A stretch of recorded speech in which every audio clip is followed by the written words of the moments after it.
পশ্চিমবঙ্গে এই যে সরকার আছে, মুখ্যমন্ত্রী শুভেন্দু অধিকারী, দেখবেন তার কাজই হয়েছে ওই আগের গভর্নমেন্টগুলো কি করেছে না করেছে, আগের লোকগুলো কি করেছে না করেছে, এইটা কেবল এই কাদা ঘাটাঘাটিটাই তার কাজ।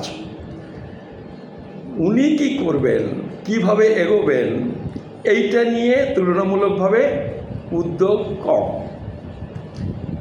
ধরুন আমি একটা কথা বলি, আমি কোনোদিন তৃণমূল করি না, আমি কোনোদিন মমতা বন্দ্যোপাধ্যায় বা অভিষেক বন্দ্যোপাধ্যায়কে সমর্থন করিনি, পছন্দ করি না, আজও করি না।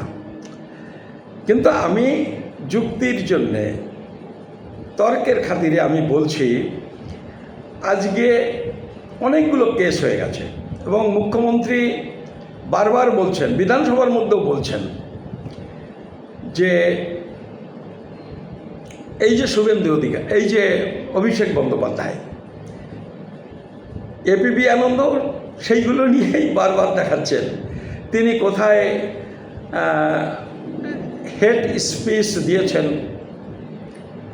কোথায় তিনি হুমকি ভাষণ দিয়েছেন, এবং তাই নিয়ে একের পর এক কেস। এতে রাজারহাটের দিকে এক ভদ্রলোকই বোধহয় 10-20টা কেস করেছেন, তাকে এপিবি আনন্দ বারবার দেখাচ্ছে। তো এইগুলো করছেন।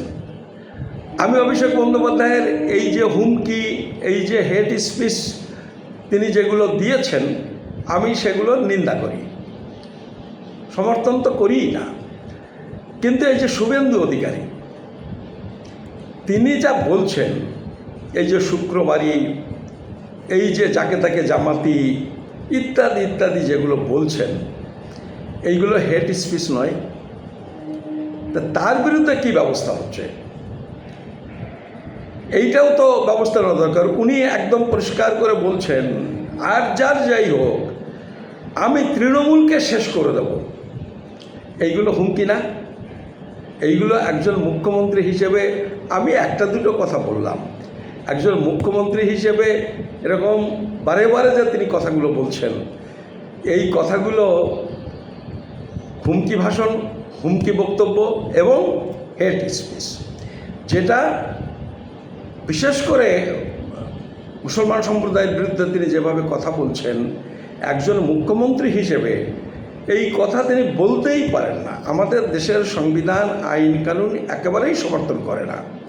ফলে সেদিক দিয়ে একজন নিরপেক্ষ মানুষ যদি তুল্যমূল্য বিচার করেন, তাহলে দেখবেন দুটো খারাপ ভাষণ,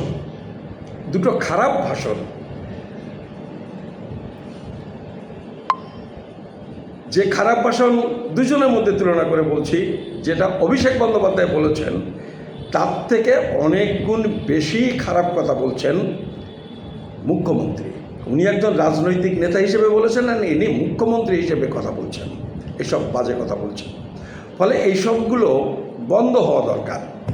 আর এগুলো বন্ধ হবে যদি দেশের মানুষ যদি বিভিন্নভাবে, যার যেখানে সামর্থ্য আছে, সুযোগ আছে, সেখান থেকে এই সরকারকে, এই নেতাদের বুঝিয়ে দেন যে এগুলো আমরা পছন্দ করছি না, এগুলো ভালো নয়, দেশের জন্য ভালো নয়, মানুষের জন্য ভালো নয়।